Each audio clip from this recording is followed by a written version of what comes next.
창립 10주년을 맞은 세계 한국인 기독교 총연합회가 기자회견을 개최하고 10주년 기념 행사 계획을 발표했습니다.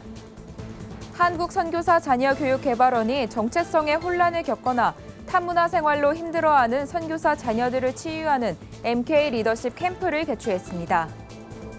기도가 어렵거나 기도를 처음 시작하는 성도들이 기도의 중심을 잡을 수 있도록 돕는 신간이 나왔습니다. 여의도 순복음교회가 코로나19 재확산 조짐에 맞춰 선제적인 방역 강화를 조치하겠다고 밝혔습니다. 박진 외교부 장관이 11일 한국교회 총연합을 방문해 류용모 대표회장과 환담을 가졌습니다.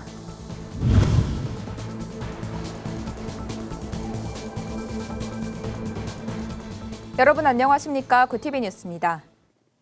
전 세계 70여 개 지회를 통해 선교 사역을 펼치고 있는 세계 한국인 기독교 총연합회가 창립 10주년을 맞이했습니다. 세기총은 지난 5월 귀국한 우크라이나 선교사 가정에 지원금을 전달하는 등 전 세계 선교사 지원 사역에 앞장서고 있는데요. 창립 10주년을 기념해 오는 10월 특별한 행사를 계획하고 있습니다. 자세한 내용 권현석 기자가 보도합니다. 세계 한국인 기독교 총연합회가 창립 10주년 기념 기자회견을 개최했습니다. 11일 열린 기자회견에는 신화석 대표회장을 포함해 상임회장 김동근 장로 등 세기총 주요 임원들이 자리했습니다. 세기총은 이날 기자회견을 통해 오는 10월 열리는 창립 10주년 기념 행사 계획을 밝혔습니다. 세기총의 지난 10년을 돌아보며 다시 향후 10년의 계획을 수립하는 자리를 마련한다는 겁니다. 이번 행사는 전 세계에 흩어진 디아스포라 교회 대표와 선교사들, 한국교회 지도자들이 모두 한자리에 모이는 대규모 선교 대회로 치러질 계획입니다. 대회를 준비 중인 임원들을 대표해 인사말을 전한 세기총 대표회장 신화석 목사는 현재 한국교계는 초기 교회의 모습이 흐려진 상태라며 이번 대회가 회복하는 자리가 되길 바란다고 전했습니다. 그래서 전 세계 교회가 기독교 초기의 DNA를 회복하는 이 촉매제 역할을 한국교회 디아스포라 지도자들과 교회들이 꼭 해주었습니다. 이어 제5대 세기총 대표회장을 지내고 현재 대회의 준비위원장을 맡은 황희춘 목사가 이번 대회의 취지를 소개했습니다. 황 목사는 이번 대회가 전 세계 선교사들의 영적인 회복에 초점을 두고 있음을 설명했습니다. 그는 오늘날 한국교회가 미국 다음으로 가장 많은 선교사를 파송한 나라가 됐지만 선교사들과 파송하는 한국교회 모두 영적으로 깊은 잠에 들어있다고 지적했습니다. 우리 한국교회와 그리고 열정과 사명과 믿음이 둔화된 우리 선교사님들 함께 기도하면서 선교사와 우리 한국교회를 다시 깨워야 되지 않을까 하는 시대적 사명을 가지고 이번 선교대회를 갖고자 합니다. 세기총 신광수 사무총장에 따르면 선교대회는 오는 10월 4일부터 약 2주간 진행되며 국내외 약 200명 이상의 선교사들이 초청될 예정입니다. 대회는 약 일주일간의 국내 일정 이후 독일 베를린과 프랑스 파리에서 각각 진행되는 자유평화통일기도회로 이어집니다.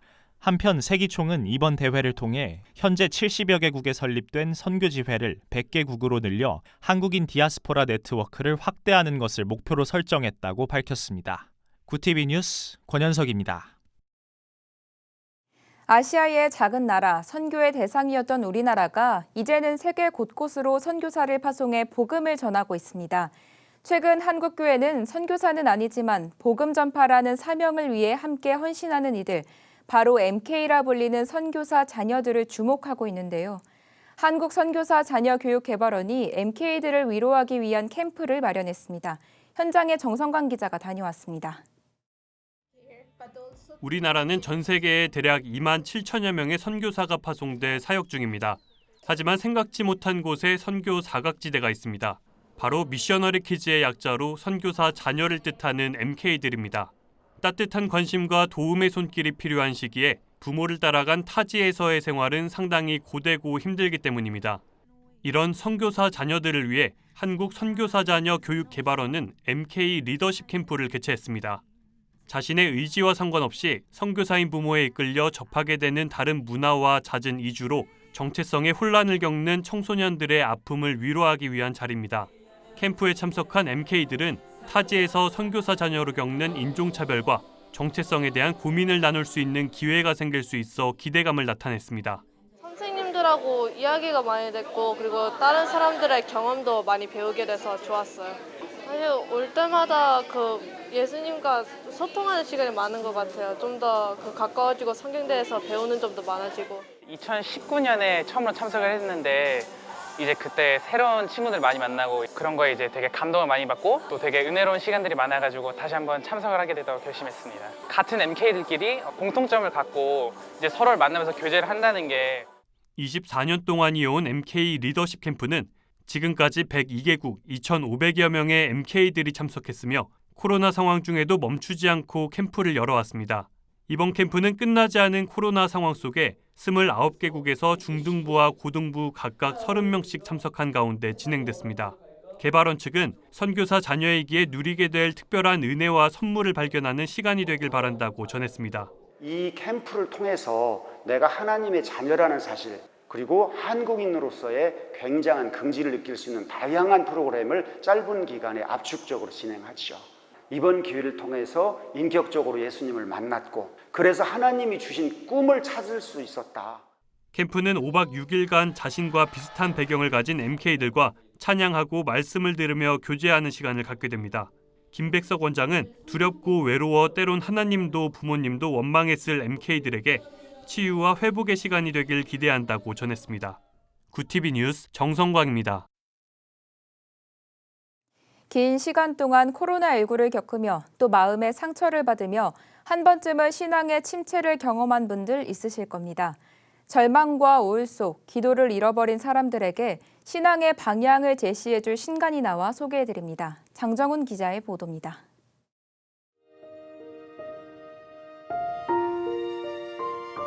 오랫동안 기도해도 응답을 듣지 못해 마음의 상처를 입으며 기도 생활에 어려움을 겪는 이들을 위한 책이 출간됐습니다. 늘빛교회 강정훈 목사는 신간 그래도 기도는 힘이 세다를 통해 아내를 떠나보내며 기도 응답을 받지 못했던 저자의 심정을 나타내줍니다. 절망 가운데서도 기도를 붙잡아야 할 이유를 강 목사는 설명해주고 있습니다. 성경 속에서 기도했던 인물들을 보여주며 저자는 왜 기도의 힘이 강력할 수밖에 없는지 적절한 예시를 통해 보여줍니다. 특히 저자는 자신의 약함을 통해 일하시는 하나님을 전적으로 의지하는 것이 중요하다고 조언합니다. 기도가 필요하다는 건 알지만 정작 초신자라면 기도를 어디서부터 시작해야 하는지 어려울 수 있습니다. 이런 상황에서 예주덤 성경교육연구소 소장 이대희 목사의 누구나 쉽게 배우는 기도는 하나님과 대화하듯 기도하는 방법을 제시하고 있습니다. 쉬운 문장들로 이뤄진 기도문은 기도가 어렵게 느껴지는 이들에게도 좋은 지침서가 되줍니다. 처음 기도해보는 사람들에게 또 다양한 삶의 문제를 겪고 있는 그리스도인들에게 저자가 제시하는 105가지의 기도문이 큰 도움이 될 것으로 기대됩니다. 처음 기도를 시작하고 삶에서 꾸준히 이어갈 수 있게 한 달 기도 실천을 위한 책도 출간됐습니다. 쉬지 않는 기도동행 30일을 쓴 한섬 공동체 대표 김성년 목사는 매일 기도의 끈을 붙잡기 위한 영적 루틴을 제시하고 있습니다. 또 책머리에 나오는 기도문 사용 설명서는 기도에 적용할 구체적인 예시를 보여줍니다. 책을 통해 저자는 이제는 기도를 굳이 시간을 내서 하는 것이 아닌 우리 삶의 한 부분이 되도록 해야 한다며 책을 통해 기도자의 삶으로 살아갈 수 있길 바란다고 소감을 나타냈습니다. 구TV 뉴스 장정훈입니다. 최근 코로나19 재확산 우려에 따라 여의도 순복음교회가 선제적인 방역 조치 강화에 나섭니다. 여의도 순복음교회 이영훈 담임 목사는 지난 10일 주일 예배를 통해 최근 하루 확진자 2만 명이 넘는 코로나19 재확산에 맞서 선제적인 조치를 발표한다며 이 같은 내용을 전했습니다. 이 목사는 오는 17일 주일 예배부터 출입 전 모든 성도들의 발열 체크를 실시하고 증상이 있는 성도들은 별도의 장소에서 예배를 드리도록 조치할 계획이라며 예배 중 마스크 착용을 보다 철저히 해 전염 가능성을 차단하겠다고 밝혔습니다. 박진 외교부 장관이 11일 한국교회 총연합을 인사차 방문해 류영모 대표회장과 김기남 공동대표회장을 만나 환담을 가졌습니다. 류 대표회장은 전환기 시대 전환기적 사고를 가지고 대처하는 장관님이 계셔서 다행이라며 주변 국가의 외교와 차별금지법 등에 대해 폭넓게 언급했습니다. 박 장관은 세계 정세가 불안한 가운데 자유와 평화, 번영에 있어 더욱 많이 소통하겠다며 한국교회의 조언을 경청하면서 업무에 참고해 최선을 다하겠다고 인사했습니다. 미디어와 문화예술로 복음을 전파하는 희원극단이 오는 23일 대학로에서 세종대왕의 눈물 2 공연을 시작합니다. 남북하나재단에서 콘텐츠 창작 지원을 받아 제작된 이번 공연은 최근 훼손된 한글 문화를 안타까워하는 세종대왕의 모습을 그리며 후대를 살아가는 관객들에게 메시지를 전합니다. 극단 측은 이번 공연을 통해 많은 기독교인들이 함께 보고 통일을 위해 기도할 수 있게 하는 작품이라며 북한을 대표하는 배우이자 온누리교회 하나 공동체에 속해 있는 백서유 성도가 참여해 감동을 선사할 예정이라고 밝혔습니다.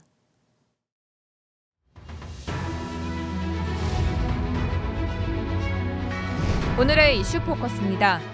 엔진 결함으로 아제르바이잔 바쿠 공항에 긴급 착륙했던 대한항공기의 탑승객들이 11일 오전 무사히 귀국했습니다. 지난 9일 오후 6시 25분 이스탄불에서 출발한 여객기는 이륙 1시간 50분 만에 기체 이상으로 인근 바쿠 공항에 긴급 착륙했습니다.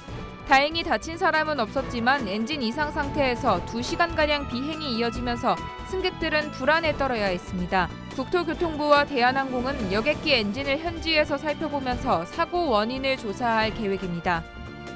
코로나19 재확산세로 인해 윤석열 대통령이 아침 출근길에 하던 약식 기자회견, 이른바 도어 세핑이 잠정 중단됐습니다. 대통령실은 11일 윤 대통령의 도어 세핑을 잠정 중단하고 대통령 공개 행사의 풀 취재도 가급적 최소화하며 대변인 브리핑은 서면 브리핑 중심으로 진행하겠다고 공지했습니다.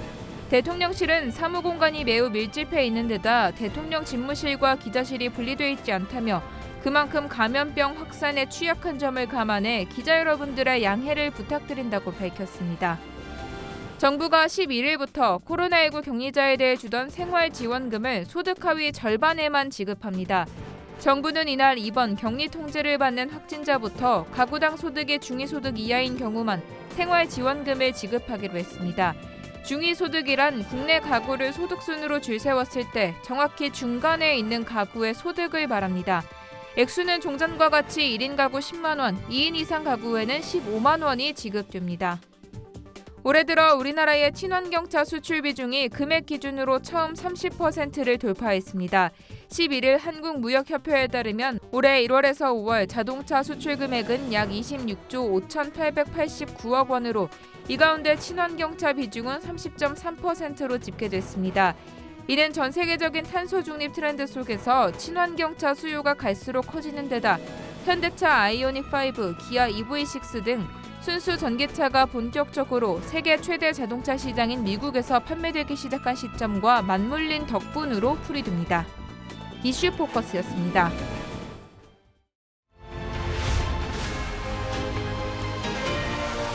VTV 월드와이드입니다. 아베 전 일본 총리 피격 이후 12일 치러진 일본 참의원 선거에서 기시다 후미오 총리가 이끄는 집권 자민당이 압승을 거뒀습니다. 새로 뽑는 125석 가운데 자민당과 연립여당인 공명당은 76석을 확보했습니다. 여기에 임기가 3년 남은 의원을 더하면 이미 146석을 확보해 참의원 전체 의석 248석의 과반인 125석을 훌쩍 넘었습니다. 이번 결과는 선거 직전에 발생한 아베 전 총리 총격 사망 사건으로 자민당 지지층을 결집하는 효과를 가져온 데 따른 것으로 풀이됩니다. 토니 블링컨 미 국무장관이 11일 아베 신조 전 총리의 사망과 관련해 애도의 뜻을 전하기 위해 일본을 방문했습니다. NHK에 따르면 블링컨 장관은 이날 오전 일본 도쿄도에 있는 총리 관저에서 기시다 후미오 총리와 약 10분간 만났습니다.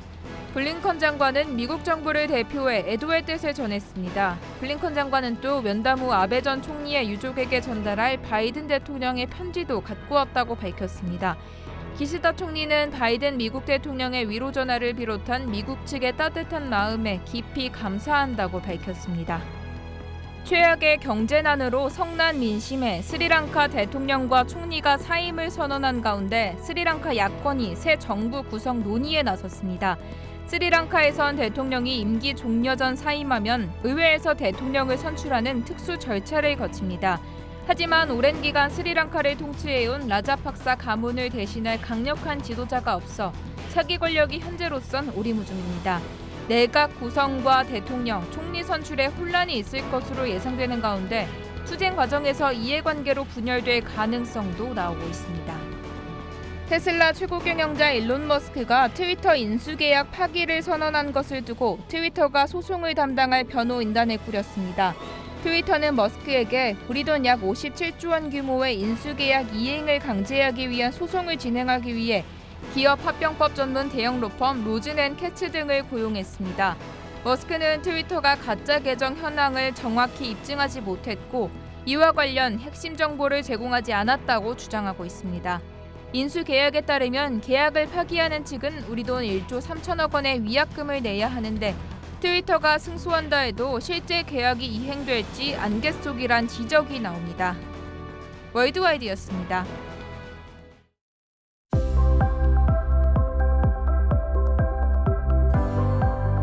내일은 전국에 대체로 흐린 가운데 찜통더위가 다시 시작되겠습니다.